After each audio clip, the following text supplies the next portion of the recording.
when Northeast Wilderness Trust speaks of this, and I want to be careful that I'm really speaking just on behalf of my organization. What do we mean when we say wilderness? What we mean is that it's land that is left to its own will. And the root of the word wilderness means will of the land. In a wild landscape, which is every piece of land that Northeast Wilderness Trust conserves, trees grow old and die on their own time frames. Species form multiple generations. Forest complexity increases year after year. Niche habitats are naturally created. Coarse woody debris and death fallen over trees dominates the landscape. And natural disturbances, rather than human management, creates dynamic multi-aged forests. So all of this stuff, biomass, is increasing year after year in a wild forest. Right. And as I mentioned before, another way of saying it is truly where nature and not humans direct the ebb and flow of life. We try very hard.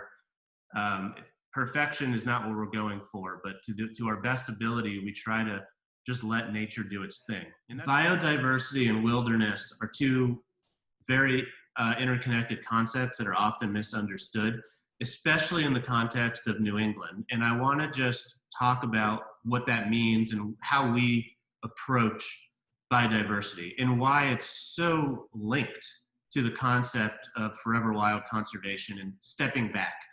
So this is a property called Howland Research Forest. It's in Howland, Maine. It's an old growth forest, and it is, well, look at it. It's beautiful, first of all, but it also is not neat. It's messy, it's complex, there's moss everywhere. This is what an old forest looks like in Maine, at least this one. And it captures why wild forests are so important to biodiversity.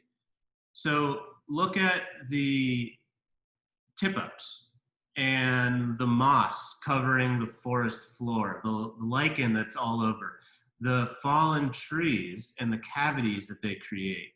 Coarse woody debris is everywhere.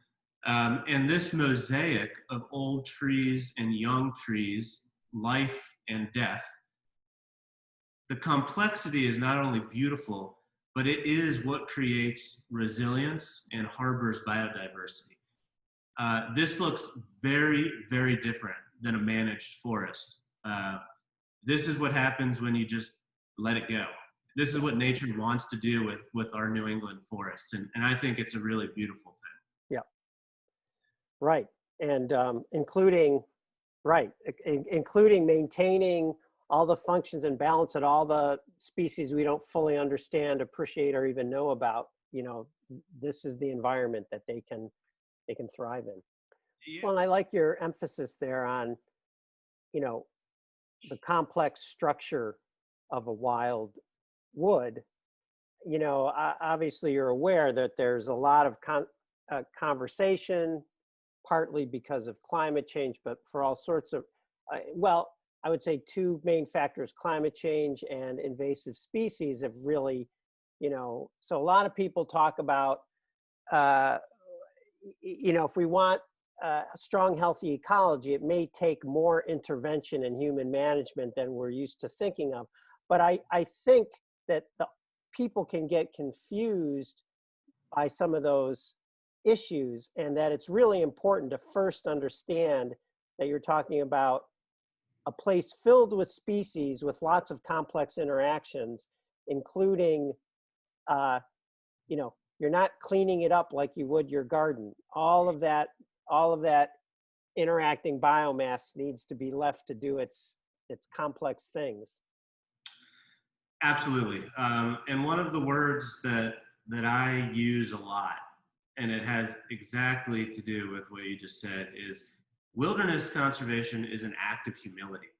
And it's human beings understanding or accepting on certain tracts of land, not for the entire planet, but on certain tracts of land that we are not in control and maybe just maybe, the natural world knows what it's doing, and that our management is not needed on every square inch of the planet. Terry Tempest Williams has a beautiful quote about wilderness. She says that wilderness is not an extravagance or a luxury. It's a place of original memory where we can witness and reflect on how the world is held together by natural laws. Beautiful. So this is federal public lands, and the only comment I'd make here is because we've developed a hands-on design challenge based on challenging students to work in teams to put half of the United States into protection for biodiversity. And one of the things, it's very interesting. If I do a workshop in the East, I get a different reaction than if I do one in the West. And occasionally when I do it in the West, it's like, we're done. Look at that. Yeah. I think the Midwest and the East needs to do a little more. Well, yeah, it's very interesting when the difference of mindset between the East and the West, and now having lived in both and doing conservation in both, is exactly what you just said.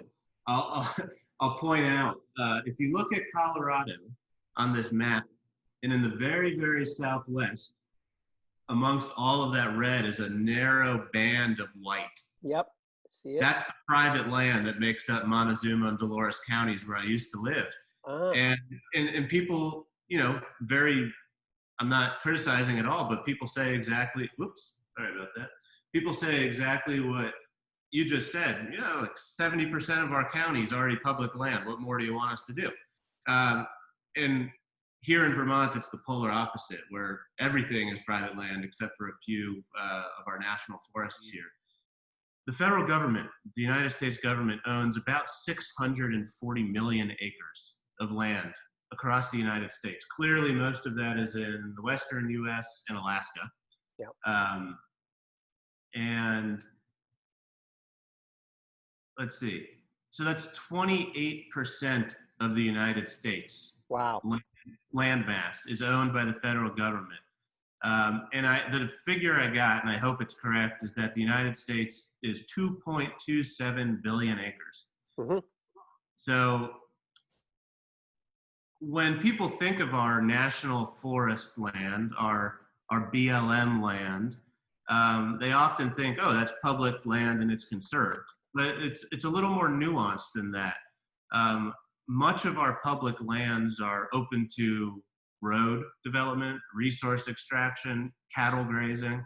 And for instance, the statistic that I found is that of the BLM, specifically the Bureau of Land Management, which is largely all Western United States, I don't think they own any land in New England or most of the Eastern region.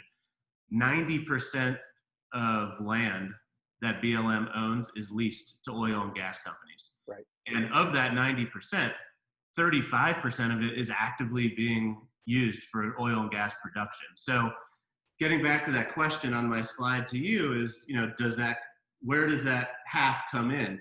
We've got a lot of public land here, but a lot of it is intensively used. And it's very different than what we talk about nature conservation or wilderness conservation. So the blue on this map is the red on the other map. Right. The blue is all federal land. And then when you get into designated wilderness, you're really slimming down your acreage protected. So as of last year, across the United States and Alaska and Puerto Rico, there's 803 designated wilderness areas. It takes an act of Congress to create a wilderness area under the Wilderness Act of 1964. So we go, and those 803 wilderness areas total about 111 million acres. So in total, approximately 18% of federal land that's administered by our 4 major federal agencies is wilderness. But the important asterisk to that is that most of that is in Alaska. So 52% of all wilderness in the United States is in Alaska. 16% of the state of Alaska is federally designated as wilderness, whereas in the lower United States, where I live, only 3% of all of the United States is protected as wilderness. So how much is conserved in the Northeast? And this includes what we call New England, as well as the state of New York, which we include because we work in New York. It's not part of New England. But so this map, you know, you look at Adirondacks, right? yeah, the Adirondacks. You know, you can clearly see the big public land holdings, which is the White Mountain National Forest in the middle of New Hampshire, Katahdin, Baxter State Park in the middle of Maine. Mm-hmm. You've got the Green Mountain National Forest following the spine of the Greens in Vermont. So overall, this is a pretty incredible map, and Yeah. upwards of 25% of all of New England and the Northeast has been conserved in some way. Mm-hmm. Now, when you take that same layer, and this is based on gap data, which is one of the ways that one of the lenses that we look at, you know, public and private protected lands. When you look at this same data layer, but limit it to Forever Wild, or what's also considered Gap 1, you can see that there is far fewer acres in New England, in the Northeast, that's conserved. So here's a map showing Forever Wild preservation, and you know, it's somewhere between 2 and 3% of the Northeast is conserved as wilderness.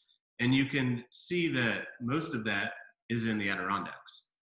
So when you take the Adirondacks out of the equation, the rest of New England has what I would say, you know, woefully inadequate amount of wilderness conserved. You referenced GAP. That's from the U.S. Protected Areas database. Is that run by the USGS, the Geological Survey? Exactly, and they rank land protection in like Gap 1, Gap 2, Gap 3. Gap 1 is what Northeast Wilderness Trust does. That's basically a hands-off approach. You protect land and you let natural processes direct the ebb and flow of life in perpetuity. And then as you go down the spectrum, again, all very important.